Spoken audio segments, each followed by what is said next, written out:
আসসালামু আলাইকুম। আজকে একটি সংবাদ মাধ্যমে দেখলাম আশুলিয়াতে যে আমাদের 4 জন শ্রমিককে গুলি করা হয়েছে। একজন শ্রমিক গুলিবিদ্ধ হয়ে মৃত্যুবরণ করে। কেন কেন গুলি করা হয়েছে আমাদের শ্রমিক ভাইদের উপর? কে অর্ডার দিয়েছে? এজন্যই কি আমাদের হাজারো মানুষ প্রাণ দিয়েছিল? গুলি কেন করেছে? কে করেছে? আমি তার তীব্র নিন্দা জানাই। যারা আমার শ্রমিক ভাইদের উপর গুলি করেছে তাদেরকে বিচারের আওতায় নিয়ে আসতে হবে।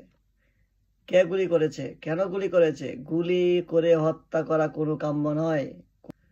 কোনো মানুষকে হত্যা করা এই বাংলার মাটিতে কাম্য নয়।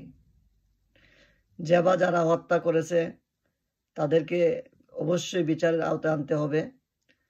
এখনো যদি গুলি করে মানুষকে হত্যা করা হয় তাহলে তো আগের আর এখন তো কোনো পার্থক্য রইল না।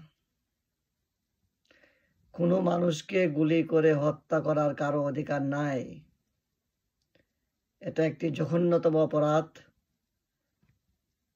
আমাদের দেশে অতীতে এরকম অপরাধ ছিল। এখন আমরা একটি নতুন স্বাধীন বাংলাদেশ পেয়েছি। এই স্বাধীন বাংলাদেশে যদি আবারও এরকম ভাবে গুলি করে মানুষকে হত্যা করা হয়, মানুষের যদি বাক স্বাধীনতা না থাকে, মানুষ যদি তার নিজের চাহিদা, নিজের উপলব্ধি প্রকাশ করতে না পারে, তাহলে তার স্বাধীন বাংলাদেশ করে লাভ হলো না।